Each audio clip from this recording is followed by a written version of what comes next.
Memang puas hati lah. Jadi Bagi saya lah puas hati sangat. orang kata apa, walaupun deal dan tak pernah jumpa, betul tak? Saya tak pernah jumpa.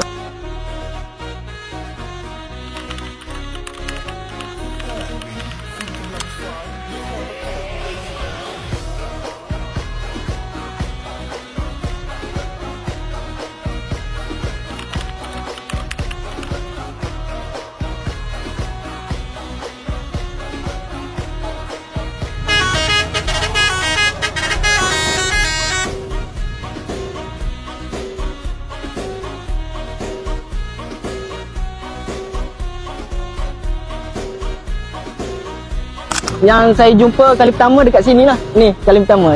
Daripada mula sampai sekarang ni baru jumpa. Ni first time lah jumpa customer. Mula-mula saya ada nampak live Abang Azim. Okey, lepas tu saya tengok ternampak lah warna kuning ni lawa. Tu atas detail dia lah. Kereta ni apa semua. Lepas tu kita balas dengan elok apa semua, cepat.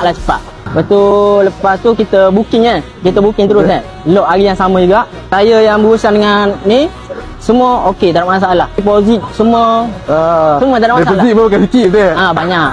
Tanya dia lah, banyak.